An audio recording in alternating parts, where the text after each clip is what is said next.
Well, I started sculpting in Devon, as I said, 30 odd years ago.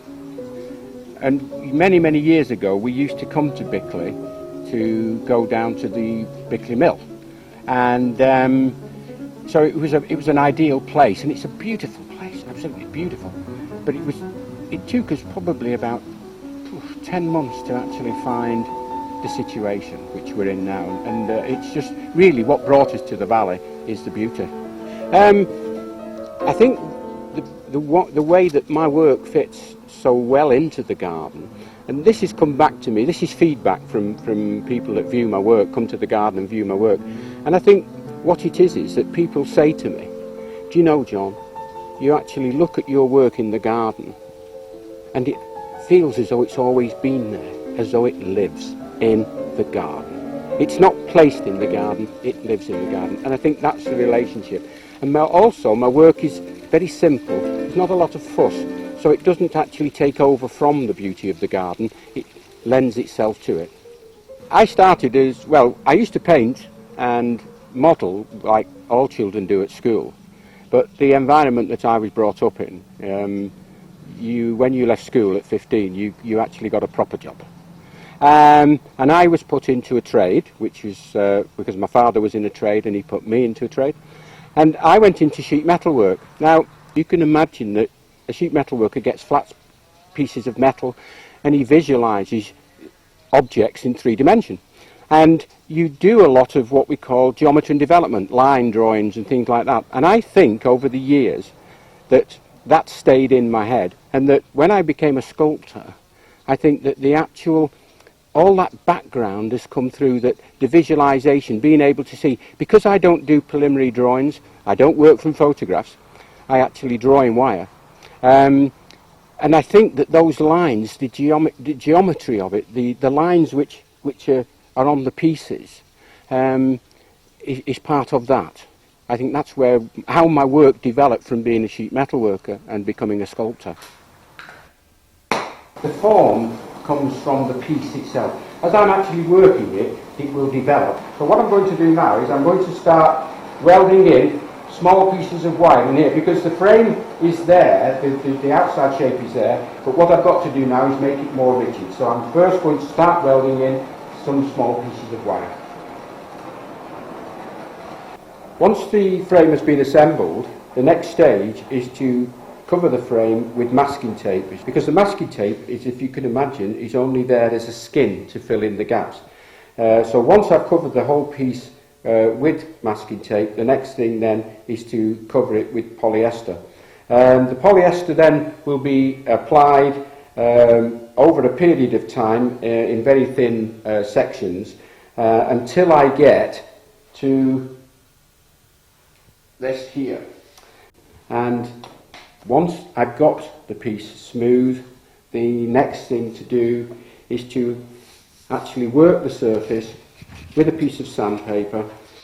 As the cast comes back from the foundry, this is the texture which you see here. So the thing now is that this piece will have to be ground like this. And what you're seeing now is the natural colour of the material.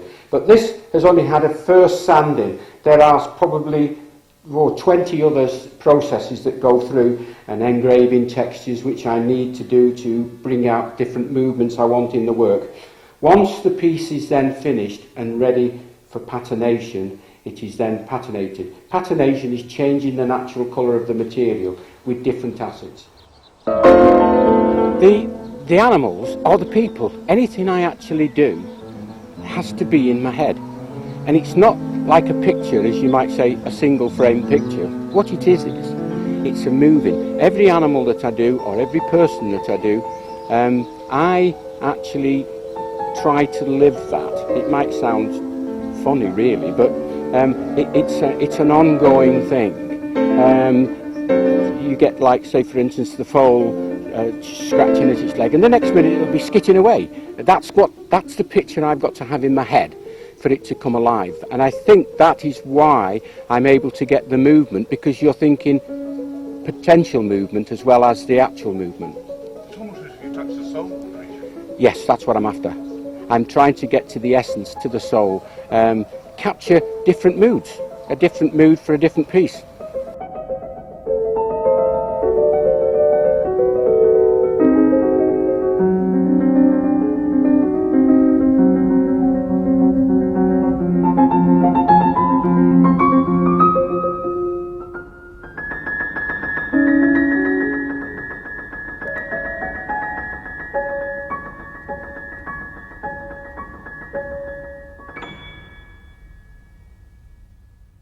There were lots of children in the 90s in the village.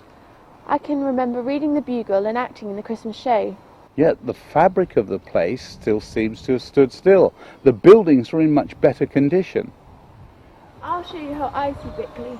Oh, that would be great, because I feel if I'm getting too stuck in the past up in the old village here, I miss that old conker tree. We had it was a good old friend, you know. I know about that. The roses department put too much concrete around it and killed it off. Oh, right. Oh, did they? The old village hall there, we used to have dances on Friday night and the occasional punch-up. And I remember actually having a whole bunch of chudleys there. Brilliant! On chudleys. I remember them. They were buns of creamy jam. Well, almost right, my dear, but they were buns with a whole load of jam on the bottom and a great big lump of cream on the top. Or it could be took away down. It could be jam on top of cream, depending on which village you were visiting. The old parish rooms there, they're still there. That's where the council have their meetings. Used to be a bakehouse in the 1920s. Bakers, tailors and post offices have all seemed to have cropped up around here at one time or another. They say the extra road used to run through here with a toll house and everything. One thing's for sure, for a business to succeed in a village like this today, it has to have a very modern approach. You're talking about the mill complex, aren't you? Yep, I've got some old friends to see down there. I'll catch up with you later. See you later.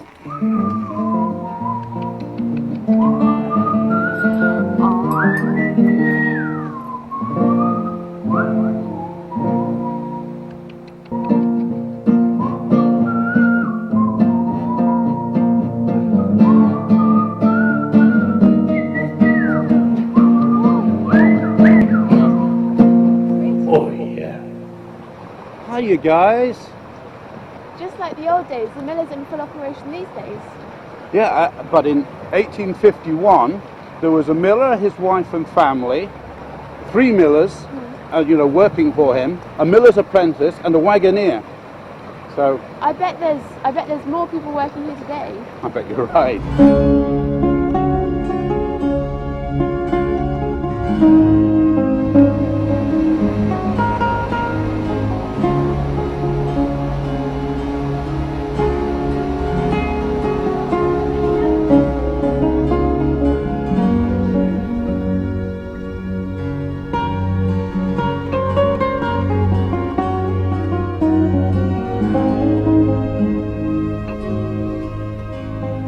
Well, I have to say, I'm very undisciplined in my buying. I don't have any system really. I just buy what I like. I'm always looking for new things. I'm always looking for things that I think people will like to have around them in their homes, and what I'd like to have around me in the shop. It's fun, this is the main thing. I mean, it is fun, and I have managed to surround myself with people who are enthusiastic. We're a really good, positive team, and we enjoy what we're doing. We meet some wonderful people. We've become much more a local person's destination, although it's lovely to have the tourists. Our core business now comes from the local community. We have people that come regularly, which is very satisfying. They come to eat, they come to shop. We know them. We like to think that they come here because they get personal service. It's just a very pleasant way of life, and I love shopping, so the buying is a great pleasure. And it's like sort of being a professional shopper, really, but with other people, for other people. Well, I'm hoping to continue developing it in a positive way, developing the outdoor activities, things like the fishing, hoping that the farm shop will become more locally orientated, and to continue developing it into what I hope will become Mid-Devon's most interesting out-of-town eating, shopping, activity and recreation area.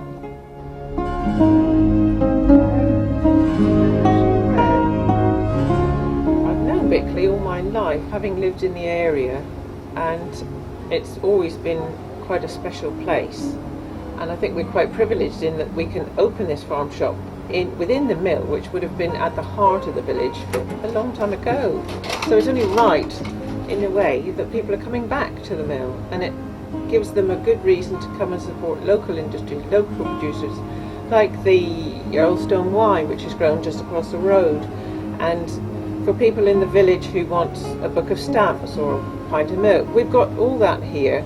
So it's not geared just for the tourist, it's for the local people as well. We want to encourage everybody to come and visit Bickleigh Mill. I think this one's my favourite. Fiona, come up here. There's a massive furniture store up here. Come and have a look. Wow, I wonder how they got it all up here. Look at it. Yes, actually, I wonder how they got it up here too. Yes, would you like to have a seat and I'll tell you all about it? That's easy. We have it all made specifically so we can take it apart, so we can reassemble it in a customer's home if it needs to be. And all of our furniture is handmade throughout, most of it in the UK. We can produce anything that anybody wants. If we haven't got it, we can source it. It's all handmade by craftsmen.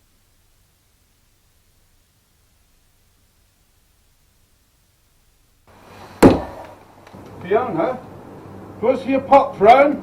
Mike did it. Come on in, come on.